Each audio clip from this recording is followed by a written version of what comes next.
आज की रेसिपी बहुत ही खास है क्योंकि ये मैं स्पेशल डिमांड पे बना रही हूँ। एक क्रिस्पी और चीजी ट्विस्ट, खस्ता चीज कचौरी। देखने से ही इसके टेस्ट का अंदाजा तो लग ही गया होगा आप सबको। और इसे बनाना भी काफी इजी है और बहुत ही कम इंग्रेडिएंट में आप इसको बना सकते हैं। Hello friends, home chef Ruby में आपका स्वागत है। तो बिना देर किए चलिए बनाते हैं मजेदार चीज कचौरी। इसे बनाने के लिए सबसे पहले आटा लगा लेते हैं। तो इसके लिए मैं ले रही हूँ 2 कप मैदा और 1 कप गेहूं का आटा। आप चाहे तो इसको सिर्फ मैदा में भी बना सकते हैं या आधा गेहूं का आटा और आधा मैदा ऐसे भी मिक्स करके बना सकते हैं। और इन दोनों को डालकर और अच्छे से प्रॉपर मिक्स कर लेंगे। देखिए अभी मिक्स करके और अब डालेंगे यहाँ पे थोड़ा सा नमक, और नमक डालने के बाद भी इसको प्रॉपर मिला लेंगे। और अब डालेंगे इसको खस्ता करने के लिए आप घी या तेल कुछ भी डाल सकते हैं। मैं यहाँ पे कुकिंग ऑयल डाल रही हूँ और इसको डालकर और अच्छे से प्रॉपर मिला लेंगे। मुझे थोड़ा सा कम लग रहा था तो थोड़ा सा मैं और डाल रही हूँ ताकि अच्छे से एकदम प्रॉपर खस्ता बने। और इसको डालकर और अच्छे से प्रॉपर मिला लेंगे। और अब डालेंगे इसमें धीरे धीरे करके पानी डालेंगे। मैं यहाँ पे नॉर्मल पानी का ही यूज कर रही हूँ, जो रूम टेम्परेचर पे है उतना ही। यदि ठंडी के दिन में बनाए तो थोड़ा गर्म पानी का यूज करें। और इसको अच्छे से प्रॉपर ऐसे डो तैयार कर लेंगे। न ज्यादा कड़क होना चाहिए और न ही ज्यादा सॉफ्ट होना चाहिए। देखिए इस तरह से। और अब इसको ढक के और साइड में रख देंगे। और अब इसके लिए फिलिंग तैयार करेंगे। तो यहाँ पे मैंने लिया है अमूल का चीज क्यूब। आप किसी भी ब्रांड का चीज ले सकते हैं और इसको ऐसे ग्रेटर पर ग्रेट कर लेंगे।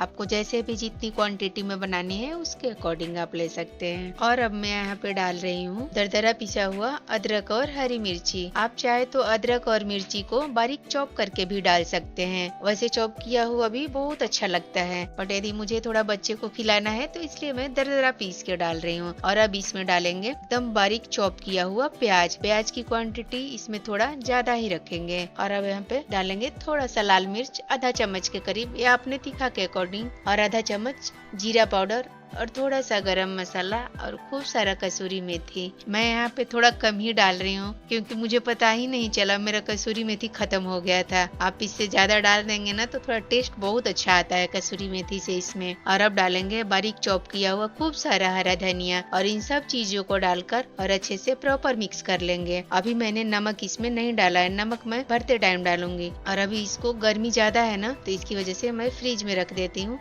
तब तक इधर दूसरा काम कर लेते हैं, मतलब लोइया वगैरह बना लेते हैं। तो देखिए अभी हमारा आटा भी अच्छे से प्रॉपर सेट हो गया है। तो इसको ऐसे हाथों से प्रॉपर फिर से थोड़ा सा मसल लेंगे। और अब इसके ऐसे छोटे छोटे लोइया काट लेंगे, जैसे भी साइज में आपको बनाने हो उसके अकॉर्डिंग। और अब ऐसे छोटे छोटे लोइया मैंने काट लिया है। और इसको ज्यादा चिकना या प्रॉपर लोई बनाने की जरूरत नहीं है। इसको ऐसे रफली बेल लेंगे क्योंकि फिर से इसको तो भरना ही है। और इसको रख के और थोड़ा मोटा मोटा पूरी बेलेंगे। जैसे नॉर्मल हम पूरी बनाते हैं ना उस टाइप से नहीं, उससे थोड़ा सा मोटा रखेंगे। और देखिए इस तरह से सारी पूरियां बेल के और रख लेंगे ताकि भरने में आसानी हो। और इस तरह से सारा पूरी मैंने बेल के तैयार कर लिया है। और फिलिंग को भी मैंने ऐसे निकाल लिया है फ्रिज में से। तो अब यहाँ पे मैं डाल रही हूँ थोड़ा सा नमक टेस्ट के अकॉर्डिंग। नमक मैंने आटे में भी डाला है और चीज में भी हल्का नमक रहता है, तो नमक थोड़ा ध्यान से डालिएगा। और अब ऐसे एक पूरी लेंगे और उसके ऊपर थोड़ा सा अपना फिलिंग रखेंगे और इसको थोड़ा सा अलग टाइप से बंद करना है। देखिए ऐसे दोनों साइड से पहले दबा के, फिर ऐसे बीच में पकड़ के और फिर इसको ऐसे बांधेंगे। ऐसे जो नॉर्मल हम लोग कचौरी या पराठा बनाते हैं ना, ऐसे गोल कटोरी वगैरह बना के, उस टाइप से नहीं बनाना है। इसको इस तरह से बनाना है। ऐसे बनाएंगे ना तो बहुत ज्यादा खस्ता होता है। आप किसी भी चीज का कचौरी इस टाइप से बना सकते हैं। और इसको ऐसे बीच में प्रेस कर देंगे, फिर हाथों से ही ऐसे दबा देंगे। बेलन से बेलने की जरूरत नहीं है इसको। देखिए इस तरह से मैंने तैयार कर लिया है इसको। तो चले अब एक कढ़ाई लेंगे और उसमें डालेंगे बहुत सारा तेल। इसको तलने के लिए तेल थोड़ी ज्यादा क्वांटिटी में चाहिए।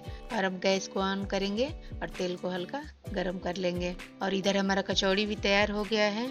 तो देखिए तेल को ना पूरी तरह से गरम नहीं करेंगे। ज्यादा गरम करके डालेंगे ना तो अच्छे से प्रॉपर फ्राई नहीं होगा और खस्ता भी नहीं होगा। कचौरी का सबसे मेन ट्रिकी पार्ट यही होता है, उसको तलना, कि आप कैसे तलते हैं उसके अकॉर्डिंग वो खस्ता होता है। तो एकदम कम आंच पर डालेंगे और जैसे हल्का हल्का फूलने लगे ना तो हल्का सा आंच तेज कर देंगे ताकि एक साथ ऐसे ऊपर प्रॉपर आ जाए। तो देखिए ऐसे कैसे अच्छे से प्रॉपर फूल गया है ना एक साइड से। तब इसको पलट देंगे और फिर गैस का फ्लेम मीडियम टू लो रखेंगे।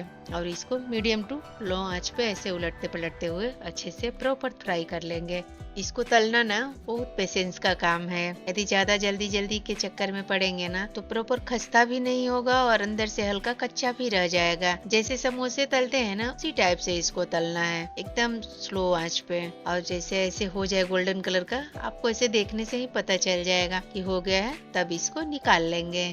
तो देखिए हमारा कितना एकदम बन के अच्छे से तैयार हो गया है, तो अब इसको निकाल लेंगे। अभी देखने से ही खाने का मूड कर रहा होगा। सच में ये बहुत अच्छा लगता है, एकदम इतना टेस्टी और लाइट, और इसको बनाना भी तामझाम नहीं है। इसके साथ सब्जी या चटनी किसी भी चीज की जरूरत नहीं है। आप इसको ऐसे भी खा सकते हैं, या कहीं आप जर्नी में जा रहे हो तो भी आप लेके जा सकते हैं। मैं यहाँ पे इसको ना 2 तरह की चटनी के साथ सर्व कर रही हूँ। एक मीठी वाली इमली की चटनी है और एक पुदीने और धनिया की। आप चाहे तो इसको सब्जी के साथ भी सर्व कर सकते हैं, या मैं तो बोलूंगी कि इसके साथ कोई चटनी या सब्जी की जरूरत ही नहीं है। ये अपने आप में सिंगल ही एकदम कंप्लीट मील है। तो आप इसको ऐसे भी खा सकते हैं, बहुत टेस्टी लगता है। सब्जी चटनी किसी भी सपोर्ट की जरूरत नहीं है इस डिश को, तो इसलिए आप सब एक बार जरूर ट्राई कीजिए। खा के मैं सच में बोल रही हूँ, दिल खुश हो जाएगा आपका, और बार बार बनाएंगे आप इसको। और बनाना भी बहुत ही इजी है, और कितना सामान भी नहीं है कुछ खास, और तामझाम भी नहीं है। तो इसलिए आप लोग एक बार इसको जरूर ट्राई कीजिए, और अच्छा लगे तो मेरे वीडियो को लाइक एंड कमेंट जरूर कीजिए, और बना के और अपना फीडबैक दीजिए कि आप सबको कैसा लगा। और ऐसे ही बहुत सारी मजेदार और टेम्पटिंग रेसिपीज के लिए हमसे रूबी को सब्सक्राइब कीजिए। Thank you, bye bye.